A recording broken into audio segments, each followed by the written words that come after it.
তাপপ্রবাহের সবশেষ খবর জানাতে রাজধানীর আবহাওয়া অধিদপ্তর ও কুষ্টিয়া থেকে যুক্ত হয়েছেন আমাদের সহকর্মীরা।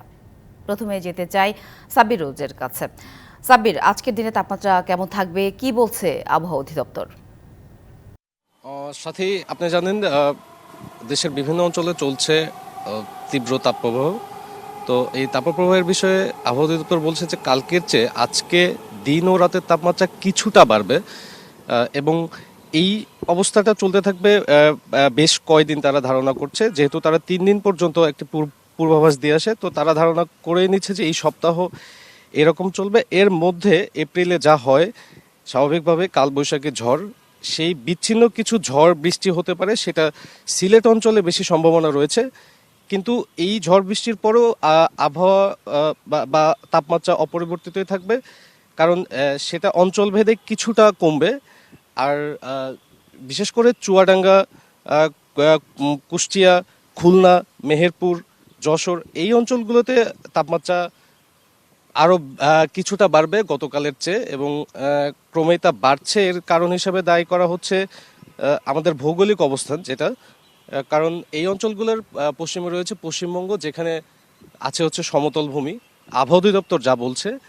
এবং এই অঞ্চলগুলোতেও বেশি সমতল ভূমি হওয়ার কারণে তাপমাত্রা পরিবহনের যে পরিবহন প্রক্রিয়ায় আসার কারণে সবচেয়ে বেশি তাপমাত্রা অনুভূত হচ্ছে। এবং এটা কিছুটা সূর্যের পজিশন এর কারণে হচ্ছে, কারণ এপ্রিলে সূর্য সেই অঞ্চলগুলোতে লম্বালম্বিভাবে এবং বিশেষ করে বাংলাদেশেও।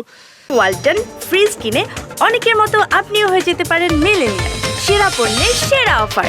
লম্বালম্বিভাবে তাপ তাপ দেওয়ার ফলে তাপমাত্রা বৃদ্ধি পাচ্ছে। তো এখনকার যে অবস্থা জানাচ্ছে আবহাওয়া অধিদপ্তর, যে ক্রমেই কিছুটা বাড়বে এবং জলীয় বাষ্পের পরিমাণ যেহেতু বাড়ছে, সেই কারণে অনুভূত তাপমাত্রাও বাড়বে এবং তাপমাত্রাও বাড়বে, তবে সেটা সামান্য সামান্য করে। এবং অতি তীব্র তাপপ্রবাহের তাপমাত্রার একটা ধারণা করছে তারা, তবে কবে নাগাদ এই অবস্থা দাঁড়াবে সেটাও বলা যাচ্ছে না। তবে এখনকার যে বর্তমান অবস্থা, সেই তাপমাত্রা অপরিবর্তিত থাকবে এবং ক্রমেই কিছুটা করে বাড়বে বলে আবহাওয়া অধিদপ্তর শঙ্কা করছে। সাথী, ধন্যবাদ সাব্বির। এবার কুষ্টিয়া তাপপ্রবাহের খবর জানবো সহকর্মী সাজ্জাদ হোসেনের কাছ থেকে। সাজ্জাদ, কুষ্টিয়া জেলার উপর দিয়ে তো তীব্র তাপপ্রবাহ বয়ে যাচ্ছে, তো কি ধরনের প্রভাব পড়ছে জনজীবন ও কৃষিতে? আর আজকে কেমন থাকবে কুষ্টিয়ার আবহাওয়া, কি জানা যাচ্ছে কিনা? জি সাথী, আসলে আপনি জানেন যে কুষ্টিয়া অঞ্চলের উপর দিয়ে কিন্তু তীব্র তাপপ্রবাহ বয়ে যাচ্ছে। গতকাল কিন্তু তাপমাত্রা ম্যাক্সিমাম রেকর্ড করা হয়েছিল বিকাল 3টায় 40.2 ডিগ্রি সেলসিয়াস। তবে আজকেও হয়তো 41.2 ডিগ্রি সেলসিয়াস। আজকেও তাপমাত্রা হয়তো 41-এর উপরে বা 41.2 বা অথবা 5 ডিগ্রিতে পৌঁছাতে পারে বলে আবহাওয়া অফিস আমাদেরকে জানিয়েছে। তা আসলে এই তাপপ্রবাহ অব্যাহতভাবে বয়ে যাওয়ার কারণে কিন্তু আপনার জনজীবনে নানা ধরনের প্রভাব পড়ছে। বিশেষ করে আমি এই মুহূর্তে আছি কুষ্টিয়া জেনারেল হাসপাতালে। আমি ডায়রিয়া ওয়ার্ডে আছি। আপনি জানেন যে এই অসহ্য গরমের কারণে কিন্তু বিশেষ করে বাচ্চারা ডায়রিয়ায় আক্রান্ত হচ্ছে, এবং কুষ্টিয়া জেনারেল হাসপাতালে যে 12 বেডের যে ডায়রিয়া ওয়ার্ডটি রয়েছে, সেখানে আজকে কিন্তু শতাধিক রোগী ভর্তি হয়েছে। এবং এই ডায়রিয়া ওয়ার্ডে যারা এসেছেন তারা বলছেন যে গরমে বিশেষ করে বাচ্চারা বেশি আক্রান্ত হচ্ছেন, ঠান্ডা, জ্বর এবং সাথে সাথে ডায়রিয়া। এছাড়া কিন্তু শিশুদের বমিও আছে। অতিরিক্ত গরমের কারণে শিশুরা ডায়রিয়ার পাশাপাশি আপনার বমি করছেন।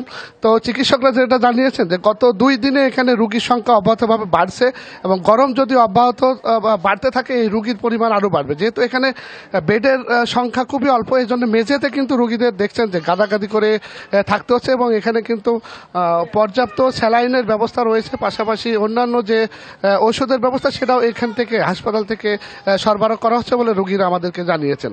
তো এখানে যেহেতু বেডের স্বল্পতা রয়েছে, এই জন্য দেখছেন যে আপনার ওয়ার্ড ছাড়িয়ে কিন্তু একদম সেই করিডর বারান্দা পর্যন্ত রোগী ছড়িয়ে ছিটিয়ে আছে, এবং রোগীর স্বজনরা জানিয়েছেন যে অতিরিক্ত গরমে হাসপাতালেও ফ্যানের ব্যবস্থা না থাকায় তাদেরকে কষ্ট করতে হচ্ছে।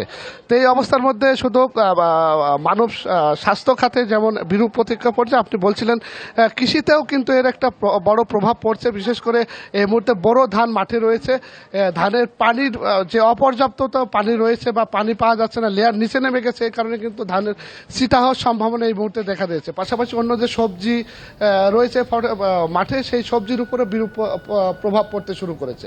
সাথী, ধন্যবাদ সাজ্জাদ।